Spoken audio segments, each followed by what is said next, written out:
श्री ओम नमः सिद्धेभ्यो। एस सुरासुर मणु सिंध वंदिदं दोदघादिकं मलम् प्रणमामि वढ्ढमाणं तीर्थं धम्मस्कातारम् शेषे पुण्यतीर्थयरे ससौ सिद्धे विशुद्ध भावे समणेयणानदंसण चरित तव वीर्यायारे ते ते सौवे समगम पतेगमेव पतेगम वन्दामि अवट्टन्ते अर्हन्ते मानुषे खेते किच्चारिहन्ताणम् सिद्धाणं तैणमो गणहराणम् अजावैवगाणं साहूणं चैव सौवेसिं तेसिं विशुद्धदंसं प्राणपहाणासमं समासेज्य उपसंपयामि सम्मम् जतोणिवाण संपत्ति। प्रवचन सार परमागम चरणानुयोग चूलिका महाधिकार गाथा 230 पृष्ठ 446। बालो वा बुद्धो वा समविहदो वा पुणो गिलाणो वा चरियं चरदु सजोगम मूलच्छेदो जधाणहवदी। यह गाथा भी जो इसकी वास्तविक उत्थानिका है उसके लगभग ये मानना चाहिए कि बिना ही इसका अभिप्राय बताया गया है, क्योंकि जो शब्दार्थ है वह तो चलो शब्दार्थ तो ठीक ठाक है, शब्दार्थ में कोई ऐसी गड़बड़ी नहीं है, लेकिन एक शब्द में ही जरा जो कुछ है उसमें सारा कुछ परिवर्तन हो गया। वो है वाक्यांश मूलच्छेदो जदाणहवदी। मूल का छेद जिससे न हो पाए, होता है अर्थ नहीं है, यहां अभिप्राय है न हो पाए। ठीक है, अब मूल का छेद माने क्या, बस सारी गड़बड़ी यहां। मुनि धर्म की आचार्यचर्या में मूलच्छेद नाम का एक प्रायश्चित कहा गया है। मूलच्छेद प्रायश्चित का अर्थ है दीक्षा भंग, आपको पुनः ग्रस्त हो गए और अब लेना पड़ेगी तो पुनः दीक्षा लेना पड़ेगी यदि उसी मार्ग पे आना। अब आप मुनि पद से बाहर हो, उसका नाम है मूलच्छेद प्रायश्चित। तो जिससे मूल छेद नहीं होता है, क्या ऐसा अर्थ ले रहे हैं? मूल छेद नाम का प्रायश्चित नहीं लेना पड़े, ऐसा अर्थ ले रहे हैं? यदि ये अर्थ ले रहे हैं तो बिल्कुल गलत ले रहे हैं, क्योंकि यह मूल परंपरा से पूरी तरह कट जाएगा। जो अपनी पूरी चर्चा चल रही है, आचार्य देव जिस रूप से सारी व्याख्या कर रहे हैं, जो वर्णन कर रहे हैं, उससे आप हट जाएंगे। कैसे? पहले पूरा अर्थ समझो एक एक शब्द का, तो आपको आसान हो जाएगा। बालो वा बुद्धो वा, बाल यानी युवावस्था के, नई उम्र के हो, या बुद्धो वा या वृद्धावस्था वाले हो। समविहदो, बहुत श्रम यानी तपस्या करने से थके हुए, अब शरीर उतना साथ नहीं देता, बहुत तपस्या कर ली। वा पुणो गिलाणो वा, अथवा गिलान माने बीमार, किसी बीमारी से युक्त। ठीक है, कोई भी स्थिति हो जाए, इन सभी स्थितियों में यदि आप मुनि पद पर हैं तो आपके लिए एक ही निर्देश है, और वह निर्देश है सजोगम चरियम चरदु, जो आपके लिए योग्य चर्या है वही करो, दूसरे कोई ढील, कोई प्रमाद, कोई शॉर्टकट आपके लिए नहीं है मुनि धर्म में। जिससे कि मूलच्छेद न हो, मुनि धर्म का उच्छेद न हो। ये तो हुआ सामान्य शब्दार्थ, सिर्फ शब्दार्थ है, इसमें मूल अभिप्राय कुछ नहीं है। मैं अब अभिप्राय पर बात करता हूं एक एक करके। पहले तो इसकी उत्थानिका समझे, वो क्या होगी। जब अभी तक आप परिहार विशुद्धि संयम की, भले ही उससे लौटने की बात कर रहे थे, तो यहां पर ये जो बात कर रहे हैं इसका अभिप्राय क्या, इसकी उत्थानिका क्या होगी, ये बात किसकी कर रहे हैं। यद्यपि पंचम काल में तो जो भरत क्षेत्र के मुनिराज हैं, सच्चे मुनिराज हैं, झूठे की बात नहीं कर रहे, कृत्रिम की बात नहीं कर रहे, ओढ़े हुए की बात नहीं कर रहे, जिनके मुनि धर्म जीवन में प्रकट हुआ है, सच्चा वैराग्य, सच्ची आत्मानुभूति, निर्मल आत्मानुभूति प्रकट हुई है, स्वरूप के साधक, क्षण क्षण में अंतर्मुख सिद्धों से बातें करने वाले, हर अंतर्मूर्त में प्रमुख गुण स्थान में झूलने वाले, ऐसे जो सच्चे मुनिराज हैं, वो मुनिराज भी चाहें तो भरत क्षेत्र में पंचम काल में रहते हुए वह परिहार विशुद्धि चारित्र नहीं ले सकते। और परिहार विशुद्धि चारित्र नहीं ले सकते, इसका मतलब क्या हुआ, इसका सीधा सीधा मतलब ये हुआ कि वह श्रेणी आरोहण के मार्ग पर नहीं जा सकते, और श्रेणी आरोहण जो नहीं कर सकते उनके लिए इस भाव से मोक्ष संभव नहीं। ठीक है, तो अब जब होने ही नहीं है आगे की प्रक्रिया, तो अब ज्यादा खींचतान करने से क्या फायदा। ये चौथा काल तो है नहीं, कितनी तपस्या कर लो मोक्ष तो हो नहीं जाएगा, कि हो जाएगा नहीं। समझ में आया कि नहीं। तो ज्यादा खींचतान करने से क्या फायदा। अब पंचम काल में पंचम काल जैसे ही करो, काहे को चौथे काल की साधना करना चाहते हो, जब होना ही नहीं है, जितनी चाहे कोशिश कर लो। ठीक है ना। तो पंचम काल में जब वो चीज नहीं मिल रही है, तो फिर उसके लिए ज्यादा नियम कानून की बातें मत करो। फिर पॉइंट समझ में आ रहा है। यदि कोई ऐसा कहे, दिस कॉल पूर्व पक्ष। Do you know about the mean of पूर्व पक्ष विपिन जी? ये न्याय शास्त्र की शैली है। पूर्व पक्ष माने आप जो बात कहना चाहते हैं उसके बारे में आपका विरोधी जो बात कहता है, उस विरोधी की पक्ष को प्रस्तुत करना। अपनी बात नहीं कर रहे आप, अभी आप उसकी बात कर रहे हैं। वो आपके विरोध में क्या क्या कहता है, ख्याल में ना, वो प्रस्तुत करना, उसको पूर्व पक्ष कहते हैं। ठीक है।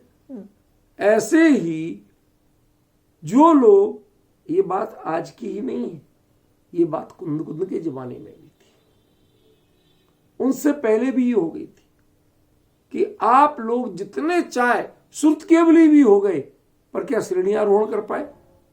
पांचों श्रुत केवलियों में से कोई श्रेणियारोहण कर पाए? नहीं कर पाए। परिहार विशुद्धि चारित्र ले पाए? नहीं ले पाए। मोक्ष जा पाए? नहीं जा पाए। तो जब आपको भी इतनी उत्कृष्ट तपस्या करके भी मोक्ष नहीं मिलना है, आखिरकार आपको अमृत अवस्था में जाना ही पड़ेगा। क्यों? जब यहां से देह छूटेगी तो कहां जाओगे? वैमानिक विमान स्वर्ग में। और वैमानिक स्वर्ग जितने चाहे उत्कृष्ट हों, वो है कैसे? विरत या अविरत? अविरत। वो चौथा गुण स्थान है, वहां पांचवा गुण स्थान भी नहीं। पॉइंट समझी? ऐसी स्थिति जब है तो फिर आपको बहुत ज्यादा पुरुषार्थ करने, बहुत ज्यादा तपस्या करने, बहुत ज्यादा नियमों पे कट्टर रहने से कोई लाभ है क्या? पॉइंट समझ में आया? ये प्रश्न यहां पर उपस्थित है पूर्व पक्ष के रूप में। तो आचार्य कुंद देव उत्तर पक्ष के रूप में, अब ये उत्थानिका चल रही है, उत्तर नहीं है, वो कह रहे हैं मुनि धर्म में देश और काल की कोई बहानेबाजी स्वीकार्य नहीं है।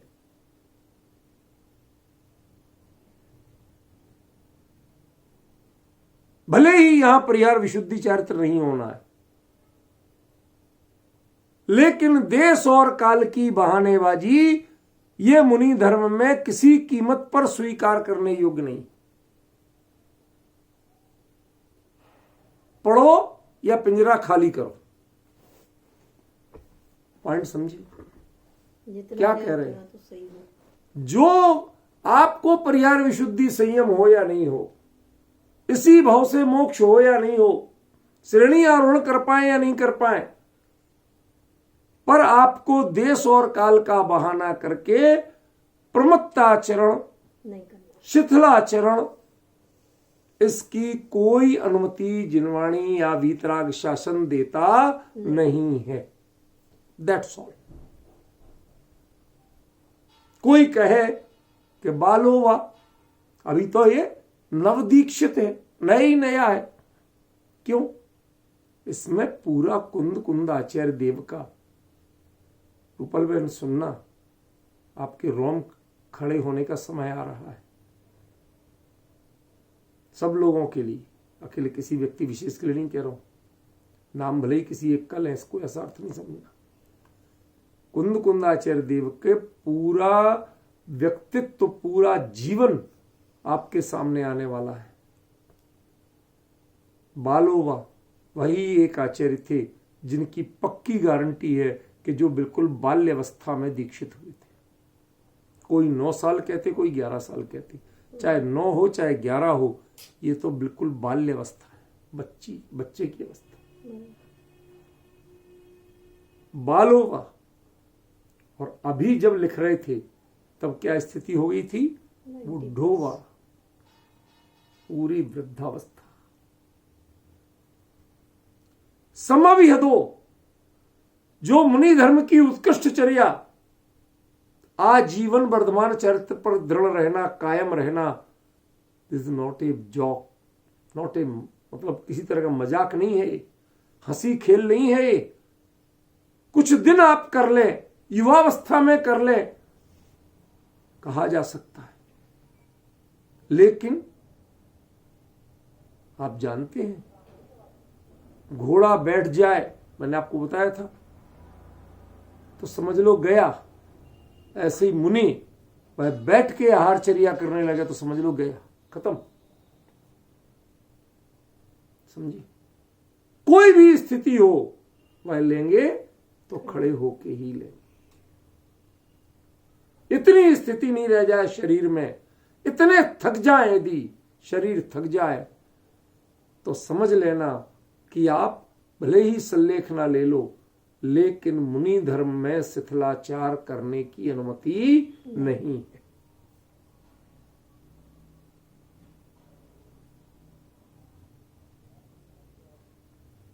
स्वयं कुंद जब वृद्धावस्था को प्राप्त हुए होंगे, 95 की एज कुछ मायने रखती। आज हम लोग कल्पना नहीं कर सकते कि हमारे आज ये हालत है तो 95 में क्या हालत होगी। और उस जब आज हमें जरा में सर्दी, जरा में गर्मी, हर चीज के उपकरण चाहिए, तो उसमें जो 11 साल की उम्र से और 95 साल की उम्र तक नग्न दिगंबर जो इतनी उत्कृष्ट मुनिचर्या है, इतनी अनासक्त मुनिचर्या है, इतनी निस्संग मुनिचर्या है, उसको अनवरत टॉप गियर में चलाते रहे। वर्धमान चरित्र तभी होता है, वरना तो हीमान चरित्र हो जाए। समझिए, ऐसी स्थिति। और अंत में जो बात कह रहे हैं वो बहुत थोड़ी सी गहरी है, समझने की कोशिश करो तो आएगी समझ में, वरना नहीं आएगी। पुणो अथवा और, ये जो जोड़ा ना, अथवा तो सब बीच में वाह के साथ, एक बार जो वा के साथ एक और शब्द जोड़ दिया, पुणो, और ये वो सूचना है जब कुंद कुंदाचार्य देव ओन्नूर से कुंदाद्री की ओर विहार किए थे। गिलाणोवा, अब शरीर व्याधि युक्त हो गया।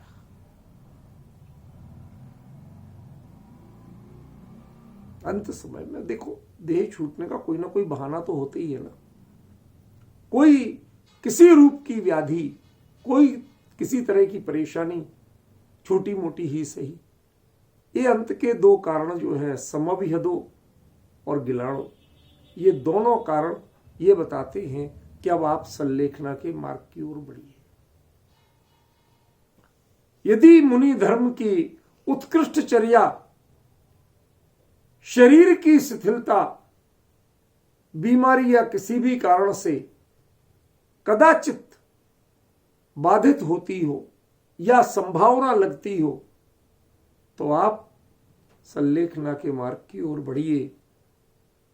लेकिन अंतिम क्षण तक, जब तक आपकी देह है और आप मुनि धर्म में हैं, अंतिम क्षण तक सजोगम चरियम चरदु, ये कुंद कुंदाचार्य देव का अपना संकल्प और पूरे श्रावण के लिए निर्देश है कि तुम अपने मुनि धर्म के योग्य चर्या करना। तुम रंच मात्र भी शिथिलाचार, प्रमादाचरण या छूट लेना, इसकी कल्पना मत कर लेना। यदि लेते हो तो उसका मतलब क्या है? मूलच्छेदो।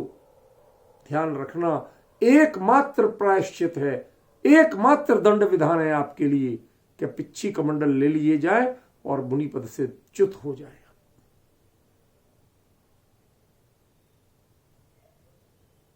कोई बहाना नहीं कर सकते कि ये बचपन था। भैया वो तो अभी नए नए बने हैं, धीरे धीरे सीखेंगे। मुनियों में कोई बच्चा नहीं होता है और बच्चा कोई मुनि नहीं होता है। जो मुनि पद के योग्य हो गया वह बच्चा कहा जा सकता है।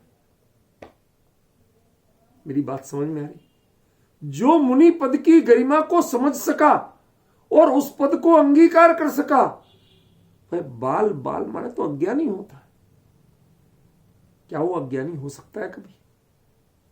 देह बालक की हो, लेकिन कल्पना करिए जब भरत चक्रवर्ती के 108 पुत्र 8 साल की आयु में समो शरण में जैनेश्वरी दीक्षा ले अंगीकार किए होंगे। विपिन जी, कल्पना करिए, क्या वो बालक थे या नहीं थे? जब पिता अविरत अवस्था में बैठा, 60,000 साल तक युद्ध करने जा रहा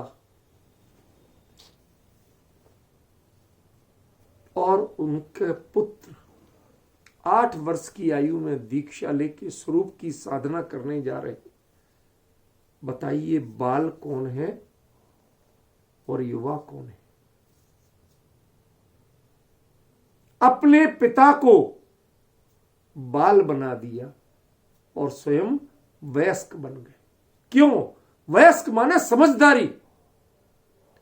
उन्होंने, बच्चों ने 8 साल की उम्र में वो समझदारी कर ली जो 60 साल की उम्र का पिता नहीं कर पाया।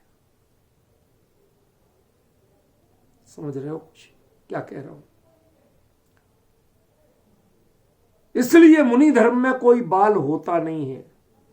देह बाल्यावस्था की हो सकती है, 8 साल के पहले मुनि दीक्षा नहीं होती, और 8 साल की उम्र होते होते शरीर की वह वयस्क होता है मुनि धर्म के लिए।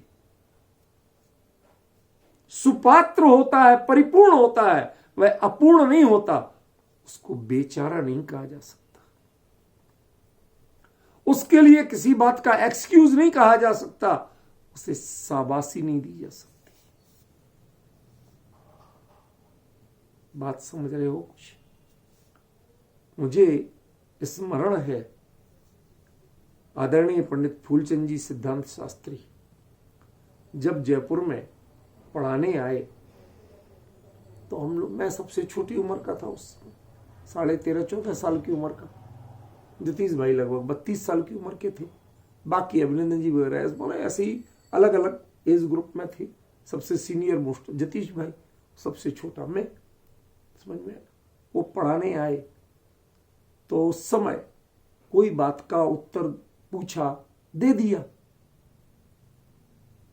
तो फूलचंद जी साहब ने एक बहुत गहरी बात कही थी, बेटा ये ध्यान रखना कि तुम जिस पद को ले रहे हो, जिनवाणी के वक्ता के पद को, स्वाध्यायी के पद को, जिस पद के रास्ते पर तुम चल रहे हो, इस पद के रास्ते में तुम्हारी उम्र को देख के कोई तुम्हें पीठ थपथपाए, शाबाशी दे, वाह बहुत अच्छा बोला, तो ये तुम्हारी अयोग्यता है। तुम्हारी गरिमा वो होना चाहिए कि तुम बाल हो और वो समाज के बुजुर्ग हों, तो भी ये बंधन नहीं, तुम्हारे गुणों की गरिमा, तुम्हारे व्यक्ति, अकेले ज्ञान का रट्टाफिकेशन नहीं, वो चीज तुम्हारे व्यक्तित्व में झलकना चाहिए, शब्दों में नहीं। जब शब्दों में झलकेगी तो लोग शाबाशी देंगे, और जब व्यक्तित्व में झलकेगी तो उम्र के तुम छोटे होगे तो भी तुम्हारे पैर पड़ेंगे। कहते उस दिन जानना तुम जिन शासन के विद्वान बने, जिस दिन लोग तुम्हारी बात को सुन के तुम्हें शाबाशी नहीं दे, बल्कि तुम्हारे पैर छू। क्यों? क्योंकि वह तत्व ज्ञान तुम्हारे जीवन में झलकना चाहिए, तुम्हारे व्यक्तित्व में झलकना चाहिए, तुम्हारे शब्दों तक सीमित नहीं होना चाहिए।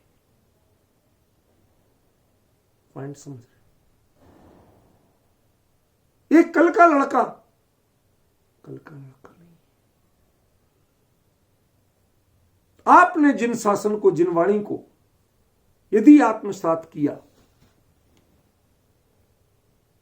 तो आपकी उम्र जो भी हो, आपका व्यक्तित्व उससे काफी बड़ा होना चाहिए। इसलिए मैं कह रहा हूं, जब एक सामान्य अविरति श्रावक यदि वह जिन शासन का अध्ययन करता है, मात्र अध्ययन करता है, ईमानदारी से, निष्ठा से, गंभीरता से, तो उसका बालपन भी वयस्कता की निशानी माना जाता है। उसे विद्वान कहते, उसे बच्चा नहीं कहते। समाज के बच्चा यदि भक्ता मरणमोकार मंत्र कोई चीज याद करके सुना दे तो आप उसकी पीठ ठोकते हैं। क्यों? उसने समझा कुछ नहीं है, रटा है। वो सुना तो रहा है, लेकिन वह अपने आप को नहीं सुना पाया, आपको तो सुना रहा। डिफरेंस समझ रहे? वह अपने आप को नहीं सुना पाया, आपको सुना रहा है। उसका ज्ञान कर्णेंद्रिय के विषय और मन की स्मरण शक्ति तक सीमित है। उसके अर्थ, उसके अभिप्राय, उसके मर्म को समझना, और उस मर्म को समझ के जितना हो सके वहां तक आत्मसात करके तब अभिव्यक्त करना, इस लेवल पे नहीं आया। समझ में आया ना? यह है शाबाशी का लेवल। और जब सामने वाले को लगे कि ये बात ही कुछ और है, इसका व्यक्तित्व कुछ और है, देह भले ही बालक की हो, लेकिन इसके अंतरंग की प्रणति वह बालकों जैसी नहीं है, जब ऐसा लगे तो समझ लेना कि आप विद्वत्ता की जिनवाणी के, स्वाध्याय की जिनवाणी की गद्दी की पात्रता को चरितार्थ कर सके।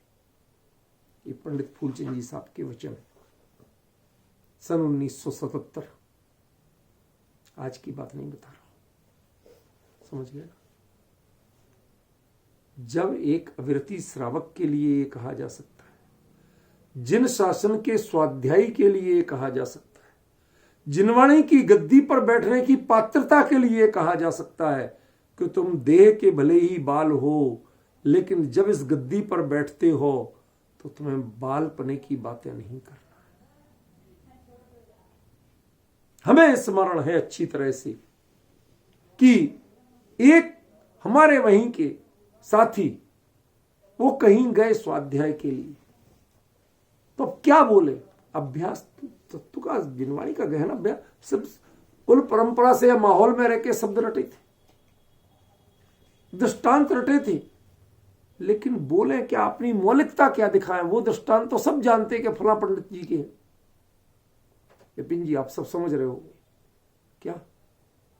तो वो खुद बताते कि मैं वहां पर जहां रुका वो एक अच्छे सेठ का घर था, उस जमाने में उनके पास वीडियो प्लेयर था। उस जमाने में सोचो, आज की बात नहीं।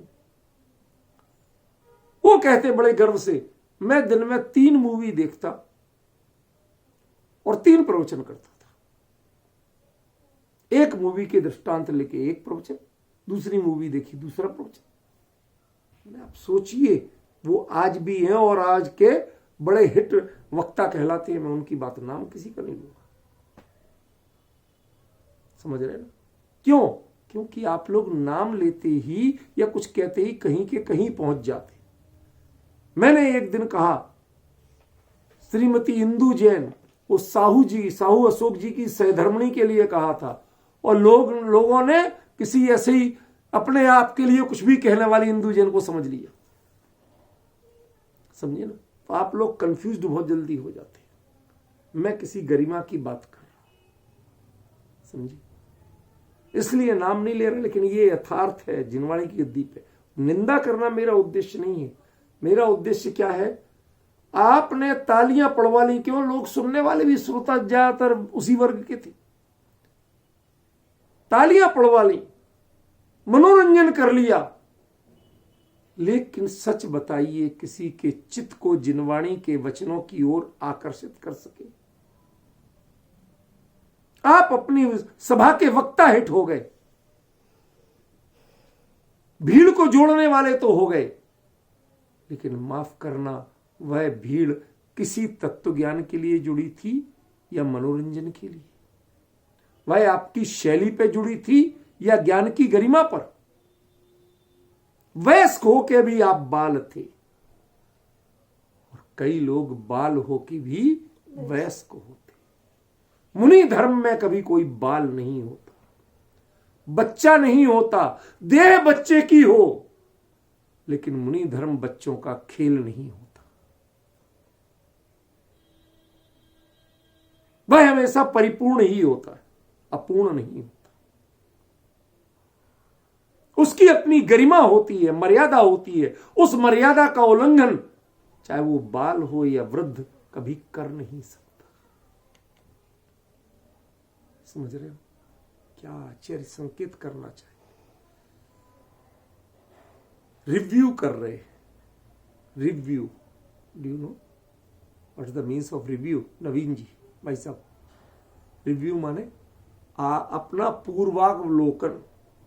एक बार पुनः जिस क्षण दीक्षा ली थी, 9 या 11 साल की उम्र में जब दीक्षा ली थी, कुंद कुंद कहते, देख दुनिया की नजरों में मैं भले ही बाल था, लेकिन मैंने स्वयोग्य चर्या की थी। मैंने कहीं कोई बचपने की चर्या नहीं की थी। आज मैं वृद्ध हूं तो मैं बुढ़ापे के कारण, देह बूढ़ी होने के कारण पूज्य नहीं बनना चाहता। मैं यदि पूज्यता है तो वह मुनि धर्म की मर्यादा का अखंड पालन करने के कारण है। वह बुढ़ापे की उम्र और सफेद बाल की पूज्यता नहीं। बच्चों के होने से आप दया के पात्र नहीं है, कृपा के पात्र नहीं है, शाबाशी के पात्र नहीं है। तब भी पूज्य थे और अब भी पूज्य हैं। मुनि पूज्य अपनी चर्या से होता है, आयु से नहीं। आज हमारे दिमाग में बहुत सारे वायरस घुस गए। यदि कोई नॉन जैन बन जाए, यदि कोई आईएएस बन के होके मुनि बन जाए, तो आपको उसकी पूज्यता ज्यादा लगती। अरे साहब, ये तो इंजीनियर थे, ये तो आईएएस थे, ये तो डॉक्टरी छोड़ी थी, उन्होंने करोड़ों रुपए छोड़ के बने थे। इसका मतलब आप आज तक ग्रस्त ही हो, आपने मुनि धर्म को जाना ही नहीं। क्या त्याग के मुनि बनते हैं, वह मुनि की पहचान नहीं होती। क्या अंगीकार करते हैं, वह उनका व्यक्तित्व होता है, वह उनका जीवन होता है, वह उनकी मुनि धर्म की पहचान होती है। मुनि उससे पहचाने जाते हैं, क्या छोड़ के बने, उससे वह बड़े या छोटे नहीं होते। जो इससे यदि भेद करता है वो नितांत अज्ञानी, उसने मुनि धर्म के स्वरूप को ही नहीं जाना, उसकी गरिमा को नहीं जाना, उसकी पवित्रता को नहीं जाना उसने। कुंद कुंद कहते हैं, बालो वा बुढ़ो वा, बच्चा हो या वृद्ध हो, एक बार सोचिए, आप पूरी यात्रा को सोचिए। जिस क्षण लगभग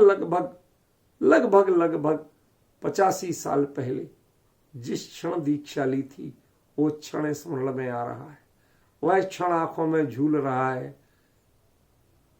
जिन चंद्राचार्य दीक्षा दे रहे थे और कुंद कुंद दीक्षा ले रहे थे। दुनिया की नजरों में एक बालक की दीक्षा हुई थी, लेकिन कुंद कुंद कहते हैं कि उस बालपन में भी मेरी चर्या स्वयोग्य थी। स्वयोग्य माने मुनि धर्म के अनुरूप थी। बच्चों जैसी कोई छूट मैंने उस समय नहीं ली थी। कहीं एक्सक्यूज मी नहीं कहा, क्या रे साहब अभी तो हम नए सीख रहे हैं, एक्सक्यूज मी, धीरे धीरे। बात समझ में आ रही? आज वृद्ध हो गए तो आज भी मैं ये नहीं कहता हूं कि मैं तो अब बूढ़ा हो गया, शरीर साथ नहीं देता, थोड़ा सा सहारा लेके चल लूं। समझ रहे ना कितना डिफरेंस है? कल्पना कर सकते हो? आज हम लोग कदम कदम पे बहाने करते हैं, दुआई देते हैं, अरे वो बच्चा है, कोई बात नहीं, हो गई तो। एक पाठ याद करके सुना देने में बच्चे को ट्रॉफी दीजिए, इनाम दीजिए, हमें कोई ऐतराज नहीं। पॉइंट समझ? लेकिन एक मुनिराज को कुछ याद करके सुना देने के नाम पर तारीफ नहीं की जा सकती है। मुनि धर्म की तारीफ, एक मुनि की तारीफ, मुनि की प्रशंसा, मुनि का बहुमान यदि हो सकता है तो उसके मुनि धर्म की चर्या पे हो सकता है, उसके क्षोभसम पे नहीं हो सकता। कितना याद है, कितनी गाथाएं सुना दें, इससे वह प्रशंसा की योग्य नहीं। एक बच्चा प्रशंसा की योग्य हो सकता है, मुनिराज इससे बड़े नहीं होते। मुनिराज बड़े होते हैं या तो अंतरंग की विशुद्धि से या निर्दोष चर्या से। इन दो के अलावा किसी चीज से मुनिराज की ना पहचान है और ना मुनिराज को प्रशंसा की जा सकती है। वो प्रशंसा के पात्र नहीं, कोई चीज उनकी गौरव के योग्य है ही नहीं। कितनी विडंबनाएं। चक्रवर्ती दीक्षा ले तो अरे साहब चक्रवर्ती महाराज ने दीक्षा ली, सो व्हाट? संघ में यदि वो तो मोक्ष चले गए थे, नहीं तो एक कल्पना करो कि जहां दीक्षा लेते वो उनके 108 पुत्रों में से कोई होता।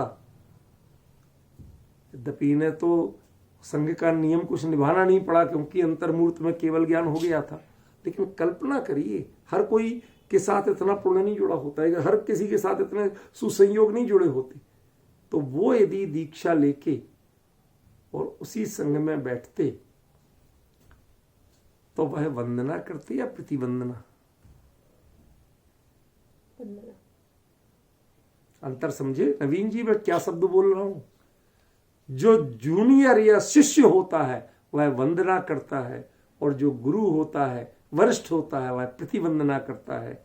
आप संसारियों की नजर में पिता वंदना कर रहा और पुत्र प्रतिवंदना कर रहा, लेकिन ज्ञानियों की नजर में, जो मुनि धर्म को जानते हैं उनकी नजर में, बालो वा बुढ़ो वा, कौन उम्र में कम है कौन ज्यादा ये मैटर नहीं है।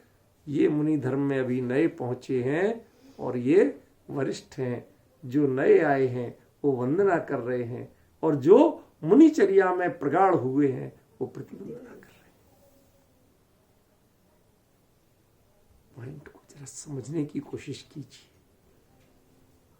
साथ ही ऐसा होता है कि आज हम लोगों के पास, पंचम काल के जीवों के पास, ना तो वज्र वृषभ नाराज संघनन है, संस्थान की कोई कीमत नहीं। संस्थान तो सौंदर्यवाची है, उसकी कोई कीमत नहीं। कीमत किसकी होती है? संघनन की। उतना मजबूत संघनन नहीं है।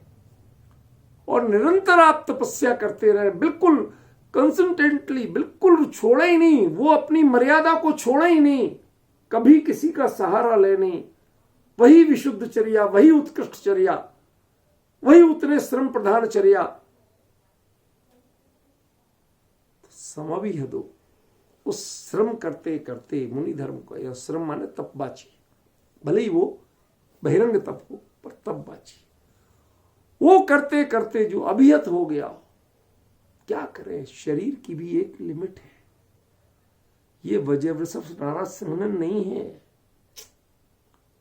ये असम प्राप्त सपाटिका संघनन है। वज्रवृषभ नाराज संघनन इज टॉपेस्ट वन, और असम प्राप्त सपाटिका संघनन इज लोएस्ट वन। ये छठवां है और वो पहला है। उसमें कितने ही श्रम कर लो, कितने ही तप कर लो, शरीर कभी अभियत नहीं होता, उस पर चिन्ह निशान नहीं पड़ते। समझ रहे? लेकिन यहां तो पड़ते हैं ना कि श्रम से अभियत हो तो भी आप कुछ कह नहीं सकते, इस पर ना गर्व कर सकते हो और ना इस पर एक्सक्यूज कर सकते हो कि चलो पसारे जीवन किया, पूरे जीवन बताओ हमने एक बार भी बैठ के आहार लिया हो तो बताओ। अब करते करते इस उम्र में पहुंच गए, शरीर थक गया, तप का इतना तप कहां तक सहे वो। ये आज की बातें बता रहा हूं मैं, किसी पर नाम नहीं ले रहा हूं, समझे? अब नहीं होता तो ले लेते हैं। ध्यान रखना, कुंद कुंद के आमनाए में ऐसे बहानेबाजी की गुंजाइश नहीं।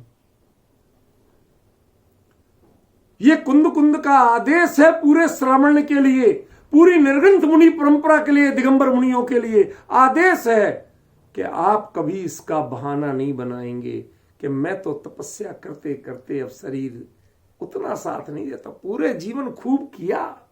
अब आजकल हम लोग कहते हैं भैया सारे जीवन खूब साधना की, खूब व्रत उपवास किए गृहस्थों में, अब भैया उम्र हो गई, अब नहीं देता शरीर साथ, तो लेना पड़ता है। ये बहाने आप कर सकते हो, मुनि धर्म में मुनिराज ये बहाने नहीं कर सकते। वह इस पर का विचार भी नहीं कर सकते, ऐसा विकल्प मन में नहीं ला सकते। यदि लाए तो ध्यान रखना, आपके सामने एक ही चीज है, मूलच्छेदो। मूलच्छेद नाम का प्रायश्चित आपके लिए तैयार खड़ा है। अब आप एक क्षण भी मुनि कहलाने योग्य नहीं, इस पद पर रहने योग्य नहीं है। सावधान, यदि आपने ऐसे कोई बहाने को आत्मसात किया, एक्सेप्ट किया, अपने जीवन की कमजोरी बनाया, तो आपके लिए एकमात्र विकल्प है, जिन शासन में कोई छूट नहीं है, एकमात्र विकल्प है कि आपके लिए मूलच्छेद नाम का प्रायश्चित लेना पड़ेगा।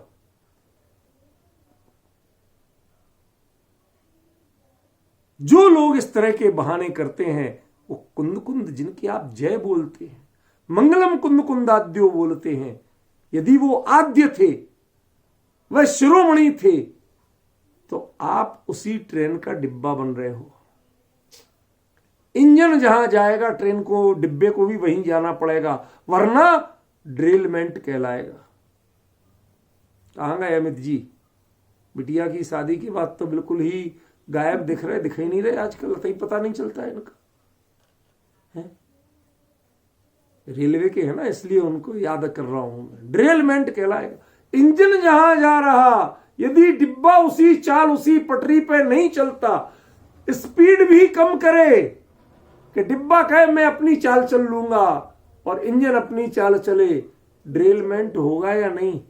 होगा। कोई नहीं बचा सकता। ऐसे ही वो कुंद कुंद थे, वो तो कर लेते थे, और अमा साहब अब तो ऐसा काल आ गया जी, कुछ भी बहाना किया, आपने उनकी चाल से चाल नहीं मिलाई, उनके निर्देश के अनुसार नहीं पालन कर सके आप मुनिचर्या को, तो ध्यान रखना आपका जीवन मुनिचर्या से, मुनि धर्म से ड्रेलमेंट होगा।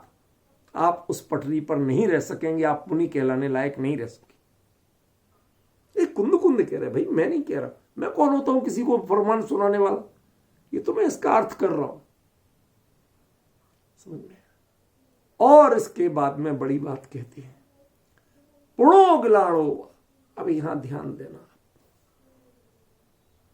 जब 3 चीजों में अकेला वा लगाया और चौथे में क्या लगाया, पुणो वा, 2 चीजें।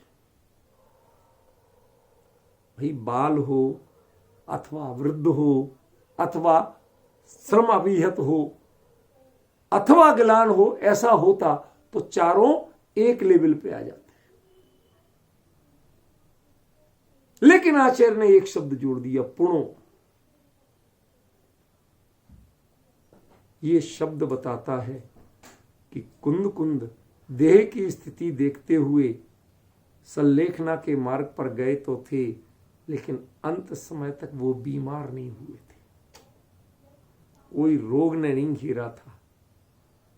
और लोगों को होता होगा, इसलिए उन्होंने पुणो ये एक शब्द और जोड़ा। अथवा कोई, मेरे साथ तो 3 चीजें थी, बचपन भी देखा, वृद्धावस्था भी देखी, तपस्या की इतनी उत्कृष्टता भी देखी, ये 3 तो मेरे साथ घटी, चौथी किसी और के साथ घटती। सल्लेखना ली थी उन्होंने, लेकिन सल्लेखना किसी बीमारी के कारण नहीं ली थी, वरना यहां पुणों का प्रयोग नहीं होता। 4 बार वाह चलता ना, ये हो अथवा ये हो अथवा ये हो अथवा ये। अब सोचिए, कुंद कुंद बड़ी सफाई से, बड़ी सावधानी से, इतनी शालीनता से संकेत कर देते हैं कि जिसका अर्थ जो पकड़ पाए तो पकड़ पाए, वरना जाए। किसी को होती होगी, मुझे तो नहीं हुई। क्या देह में कोई बीमारी नहीं आई। अंतिम समय तक सल्लेखना ली थी। देह तो सबकी छूटती है, देह छूटी थी। देह छोड़ने के पहले सल्लेखना ली थी। कुंदाद्री पहाड़ गए थे, उस भयंकर जंगल में। बताते हमारे धर्मानुरागी अनंत मामा ने जब वहां रोड बनवाया ऊपर पहाड़ पे चढ़ने के लिए, गुरुदेव श्री जब वहां गए थे दर्शन करने के लिए, तो रोड नहीं था। जंगल में खुले चारों ओर शेर वगैरह घूमते थे। उनमें संग सहित गुरुदेव जब वहां पहुंचे तो वहां देखा कि 10 लोग भी बैठ सके इतना एक छोटा कमरा भी नहीं है, हॉल भी नहीं है, कि भाई कोई जाए। कुंद कुंद की तपोभूमि है, समाधि भूमि है, शांति से बैठ के कुंद कुंद के पास भावों से समीप पे लेना चाहे, बैठना चाहे तो बैठने की जगह नहीं है।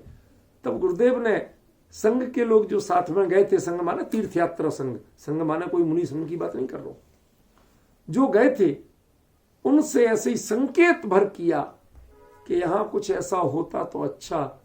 उस जमाने में जब लोग ऐसी यात्राओं में कैश कैरी नहीं करते थे, आज जैसे एटीएम और पेटीएम नहीं चलते थे, क्रेडिट कार्ड और डेबिट कार्ड नहीं होते थे, तब उस समय संघ के लोगों ने उस समय के 11,000 आज के 11 लाख से भी कीमती थे।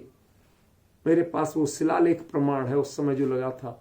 तब उन संघ के लोगों ने 11,000 रुपए देकर के वहां पर उस भयंकर जंगल के उस निर्जन पहाड़ पर जहां कुंद कुंद आचार्य देव की समाधि हुई थी, वहां ऊपर एक बड़ा हॉल बनवाया था, ताकि कोई भी आए तो यहाँ कुंद कुंद के समीप में बैठना चाहे तो बैठ सके। लेकिन तब भी रोड नहीं बना था। उसके कई वर्ष बाद, कई दशक बाद, जब अनंत मामा ने वहां गए और उधर देखा, ख्याल आया, उनको कुंद कुंद आचार्य देव के सारी भूमियों के प्रति बड़ा बहुमान है, सारे प्रतीकों के प्रति, सब ग्रंथों, हर चीज के प्रति बहुत बहुमान है।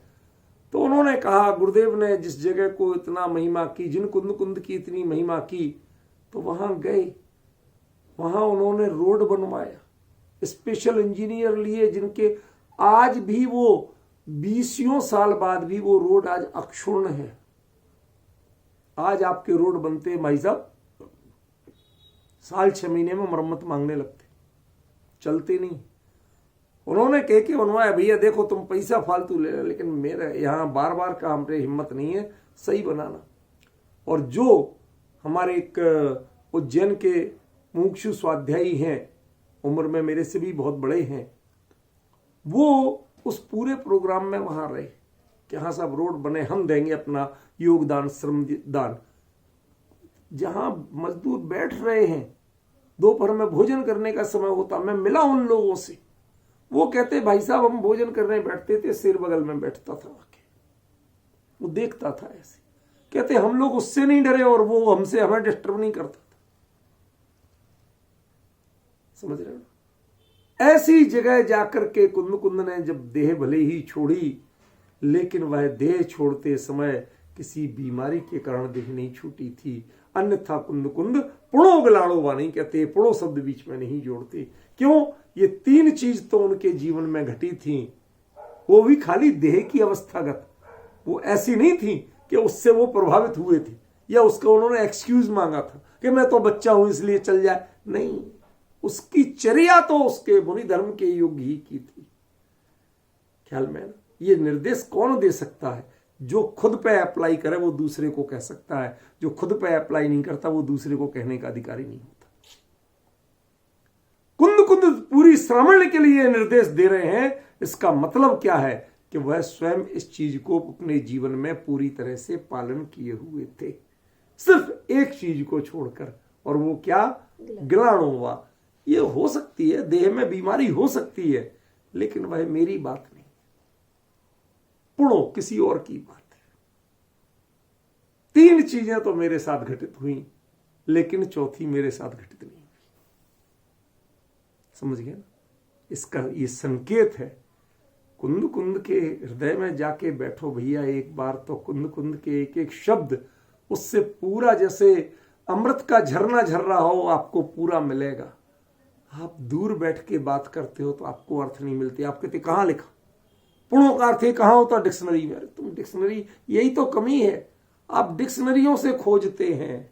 कुंद के मर्म को कुंद के हृदय से खोजो, वहां टटोलो कि भगवान आपके हृदय में क्या बसा था, वो बताओ हमें। तो जब 4 चीजों को कह रहे हैं, इन चारों में से कैसा भी हो उसके लिए कोई एक्सक्यूज की गुंजाइश मुनि धर्म में नहीं है, उसे अपने स्वयोग्य चर्या करना ही पड़ेगी। चरदु ऑर्डर है पूरी परंपरा के लिए कि आप ऐसा ही करना, वरना आपको कुंद के आमनाय का कहलाने का अधिकार नहीं रहेगा। आज के संपूर्ण, आज और आगे आने वाली पीढ़ियों तक के संपूर्ण मुनि संघ को ये गाथा सबसे पहले दिन पढ़ाई जानी चाहिए। चर्यम चरदु सुयोगम। तुम अपनी जो चर्या है, मुनि धर्म की चर्या है, मुनि धर्म के अनुसार ही तुम चरण का आचरण करना। उसमें तुम कोई भी बहाना मत करना कि मैं बाल हूं, कि मैं वृद्ध हूं, कि मैं तपस्या करते करते थक गया हूं, पहले तो मैं इतना चल लेता था अब इतना ही चल पाता हूं, पहले खड़े खड़े लेता था हमेशा सारे जीवन, अब बैठ के लेने लगा हूं। ये बहानेबाजी मत कर। ये कुंद का शासन नहीं है, ये कुंद की आमनाएं नहीं है। कुंद की आमनाएं वाले तो ऐसे करते हैं, चर्यम चरदु स्वयोगम, अपने मुनि धर्म के योग्य चर्या ही करना, अन्यथा नहीं हो तो एकमात्र मार्ग सल्लेखना, कोई दूसरा विकल्प नहीं है। या लौट के जाओ, ग्रस्त बनो, मूलच्छेदो। समझ गए ना? कितनी गहरी बात कह रहे हैं। लोगों के लिए कठिन लगे। गुरुदेव कहते थे बारंबार, आखिरी बात छे भाई, कठिन बात है। आखिरी माने कठिन। समझे? कभी रोटी ज्यादा सिक जाए, कड़क हो जाए, तो उसे कहते थे आखिरी रोटी, बोलते ना। ऐसे ये बात भी आखिरी, बारंबार कहते थे। कुंद जो कहते हैं बात तो खरी है, आखिरी बात छे भाई। मतलब संसार के जीवों का, अरे साहब ये तो कौन सी बात कह रहे, कितनी कठिन बात कह रहे, हम कहां से कर लेंगे। मुनि धर्म की दीक्षा लेने के बाद कोई व्यक्ति आखिरी बात छे नहीं कह सकता। ये कठिन मार्ग नहीं है, यही करना है, यही चरना है, यही जीवन में सुशोभित होना है। तो आप ये अलंकरण पिच्छी और कमंडलू का लीजिए, वरना ये कोई चुनाव के चिन्ह नहीं है जो आपने धारण कर लिए। समझिए, लोगों से अपने को मुनि मनवाने के लिए उपकरण नहीं लिए जा सकते हैं। ये तो मुनि धर्म की पवित्रता की रक्षा के लिए लिए जाते हैं। समझ में, दुनिया इनसे मुनि धर्म पहचाने, लेकिन ये वस्तुएं मुनि धर्म की पहचान नहीं है। ये जिसकी प्रतीक है वह व्यक्तित्व मुनि धर्म की पहचान है। समझ में आया? अभी इसमें एक एक शब्द का चलेगा, अभी तो पहले शब्दार्थ की ही गरिमा को आप पहचानिए। चर्यम चरदु सजोगम, अपने योग्य चर्या चरना। किसी से ने कहा कि भैया ये मौका है, कितना दान दे दूं? क्यों? कभी कभी ऐसे प्रसंग आते होंगे, दुविधा होती होगी, कहते होंगे किसी से पूछ के देंगे, पूछ के बताएंगे। होता कि नहीं होता? मुनि आचार्य क्या संकेत कर रहे जन शासन में? चरियम चरदु सजोगम, जो तुम्हारी सामर्थ्य उसके अनुसार देना, किसी की सलाह के अनुसार मत देना। ये तो दान की बात कर रहा हूं, यहां पर तो अर्थ दूसरा है। लेकिन जिन धर्म कैसा है, जैन धर्म क्या आज्ञा देता है, क्या मर्यादा है? आप किस दुनिया को देख के नहीं, जो उस पद की चर्या है उसके अनुसार करना।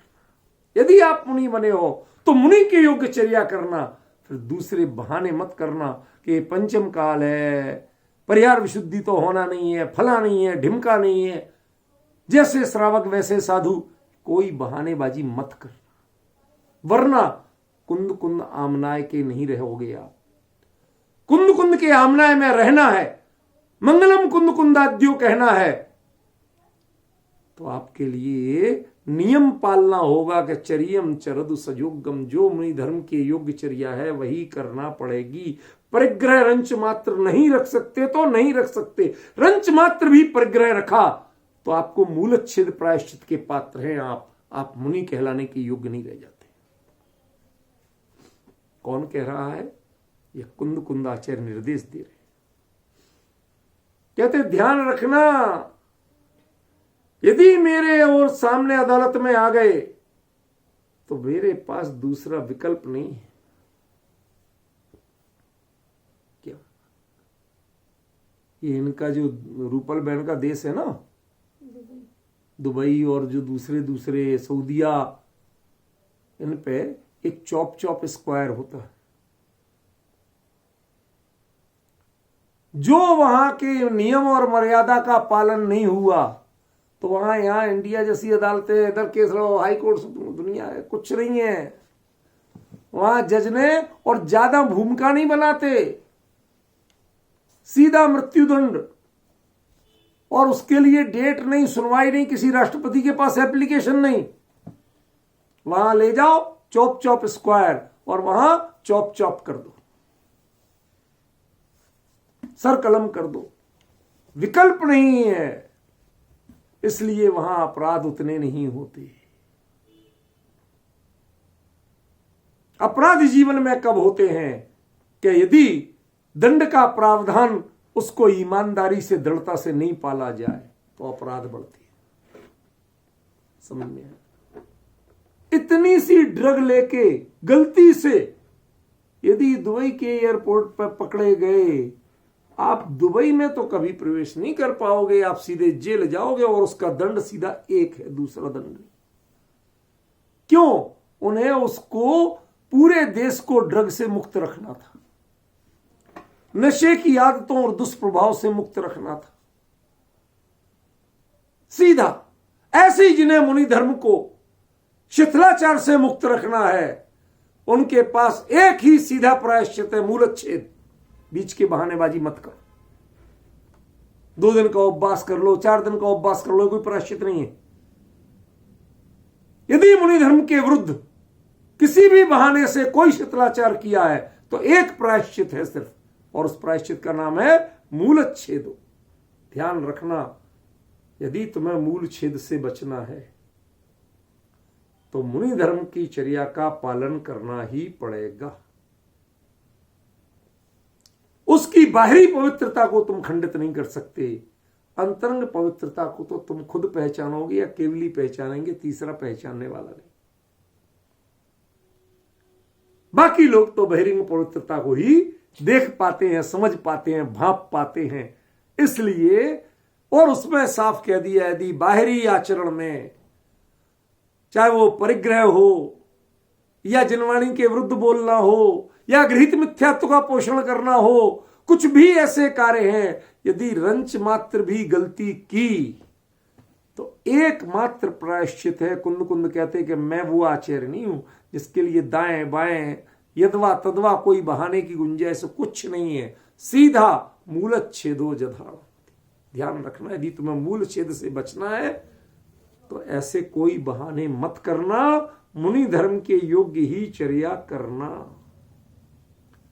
ये बात कुंद कुंद को क्यों कहना पड़ी होगी, क्यों कहना पड़ी होगी? अब उत्थानिका पे वापस आइए, समय तो कम है पर उत्थानिका पे वापस आइए, बाकी चर्चा तो कल करेंगे, लेकिन इसको पहचानिए जरा, क्या कहना चाहते हैं आचार्य देव, क्या है उत्थानिका। आज जिस वहां से लौट के यहां आए तो अभी तक वहां की बात कर रहे थे, अब यहां की बात कर रहे हैं। वैसी चर्या, वह ऊपर बढ़ने का मार्ग नहीं हो सकता, तो क्या मुनि धर्म कहीं कोई छोटी मोटी छूट देता है? नहीं। आज तो सब यही कहते हैं, जैसे श्रावक वैसे साधु, जैसा काल वैसे साधु। इतना तो चलता है, थोड़ा बहुत तो चलता है। 37% पे पास होते हैं। वो कांजी स्वामी तो बड़े जिद्दी आदमी थे, 100% के साधु को ही साधु मानते थे, बाकी को मानते नहीं थे। 37% पे तो पास हो ही जाते हैं, समझ गए ना। ये कुंद कुंद कह रहे हैं कि 37 क्या 99% पे पास नहीं होगे, या तो 100% या 0। समझ में आ रहा? मूलच्छेदो जधाणावधि, या तो अपने योग्य चर्या को करना, वरना ध्यान रखना तुम्हारे सामने मूलच्छेद प्रायश्चित खड़ा है, बीच का कोई विकल्प नहीं है। क्यों? क्योंकि यदि कुंद कुंद और उनकी पूर्ववर्ती परंपरा को देखो, जब 12,000 साधु विंध्याटवी को पार करते हुए देश के उस विषम वातावरण को सहते हुए श्रावण की रक्षा के लिए दक्षिण भारत गए थे, उसी समय 12,000 साधु यहां रह गए स्थूल भद्राचार्य के नेतृत्व में, और उन सब ने धीरे धीरे पहले वस्त्र लिए, फिर बर्तन लिए, फिर कंबल लिए, फिर डंडे लिए। ये पहचान थी, कोई व्यंग्य नहीं है। ये जो मुंहपट्टी तो 13वीं शताब्दी में आई। श्वेतांबर साधुओं में मुंहपट्टी वाले ये स्थानकवासी तो 13वीं शताब्दी की देन है, ये कोई आज के नहीं है। वो तो मूल के नहीं है। मूल में तो मात्र जिन्हें आया मंदिर मार्गी कहते ना, वही श्वेतांबर थे, दूसरे थे ही नहीं। समझिए, उनकी 4 पहचान कौन कौन? सबसे पहले वस्त्र, ठीक है ना, फिर उसके बाद पात्र। ऐसा नहीं है कि पात्र की अनुमति बिल्कुल नहीं है। शांति से सुनना, जरा सब्र रखना, उत्तेजित मत होना। भिक्खम भमेदि पत्तम, यह मुनि धर्म के पूर्ववर्ती भूमिका चरणान योग की ही एक गाथा का अंश है। भिक्खम भमेदि पत्तम, यह क्षुल्लक के लिए कहा जाता है। क्षुल्लक बैठ किसी के चौके में आहार नहीं लेते हैं, निषेध है उनको। आप पात्र अपने बर्तन में लेके आओ, शांति से बैठ के लो, दूसरे को आप एंगेज नहीं कर सकते। एंगेज होंगे मुनिराज और आरिका के लिए, बाकी के लिए एंगेज नहीं होते श्रावक। इसलिए उनको कहा गया भिक्खम भमेदि पत्तम, वह पात्र लेकर के भिक्षा लेते थे। ये क्षुल्लक के लिए था, और उसको आपने मुनि धर्म पर लागू कर दिया था। ये विडंबना थी, समझे? पहले वस्त्र, फिर पात्र, फिर धीरे धीरे वस्त्र जब लिया तो शरीर को आदत पड़ गई मौसम की, तो सर्दियों में कंबल, और जब निराभरण रहते थे जो, तो जानवर भी पहचानते थे, उनसे बचने की जरूरत नहीं थी आपको, उनको दूर करने की, हाँकने की जरूरत नहीं थी, कभी टेकने के लिए लाठी की जरूरत नहीं थी, न किसी को भगाने के लिए। लेकिन फिर ये जरूरत पड़ने लगी, इसलिए दंड, लाठी, ये 4 पहचानें बनी थी, समझे? और ये चारों उन्होंने जो ली थी, उन्होंने शिथिलाचार के लिए नहीं ली थी। सुनना ध्यान से, किसी तरह मुनि धर्म बचा रहे, मुनि खत्म नहीं हो जाए, इसलिए ली थी। वस्त्र भी क्यों लिया था? मैं वकालत नहीं कर रहा हूं, एक वास्तविकता बता रहा हूं, पक्ष नहीं ले रहा हूं वस्त्र का। एक वास्तविकता कि जब लोग मुनियों के पेट फाड़ के अनाज निकाल के खाने लगे, इतनी विषम स्थिति होने लगी, तो लोग मुनि अब बने ही क्यों लोग? तो उन्होंने कहा नहीं भैया, साधना तो करो, तत्व ज्ञान को जीवन में धारण करो, समाज को दिशा तो देना है, संयम तो रखना है, वैराग्य तो रखना है। चलो, लोगों की यदि एक समस्या है तो उसके लिए तुम वस्त्र पहनने लगो, ताकि लोग तुम्हें मारे नहीं। वो नग्नता को लेके मारते हैं या बहाना करते हैं, तो वो बहाना उनका खत्म करने के लिए पहनने लगो। भले ही उससे उनका शिथिलाचार ही बढ़ा, मैं उसका समर्थन नहीं कर रहा हूं, लेकिन इसका मूल उद्देश्य शिथिलाचार नहीं था, इसका उद्देश्य मुनिपने की रक्षा था। समझ में आया ना? पात्र भी क्यों? क्योंकि लोगों के घर में जब कभी ले तो वो लोग कहते भाई महाराज लो जल्दी जाओ, यहां लोग अभी दूसरे आ जाएंगे मेरे से बहुत मांगने, ऐसा इनके पास तो बहुत माल है, लूट मार करने लगे। तो लोग घर में देने खिलाने को राजी नहीं थे। महाराज हमारे यहां इतनी बना, थोड़ा सा इसमें से ले जाओ, जाओ अपने 5 घरों से ले लो और जाओ अपने।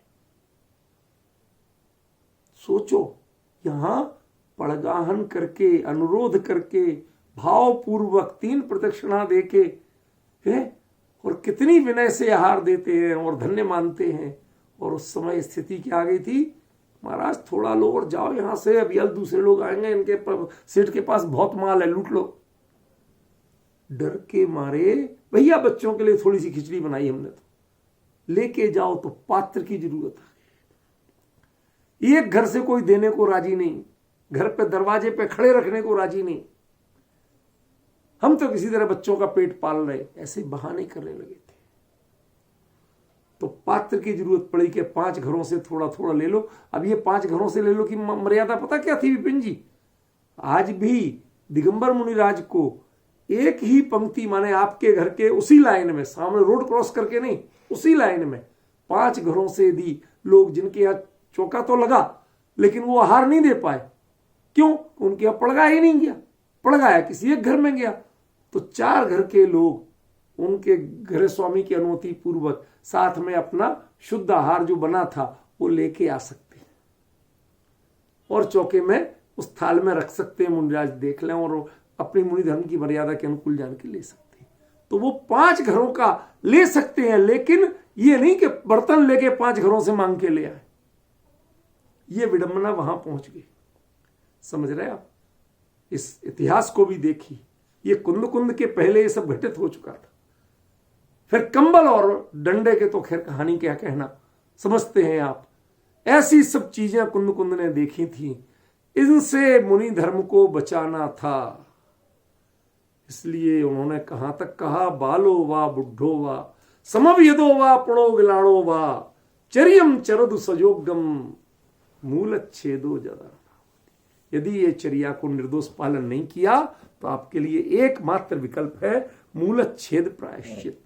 ये ध्यान रखना। आज जो चर्चा चली है शब्दार्थ है, इसका अभिप्राय नहीं है, अभिप्राय कल चलेगा। आज समय हो गया।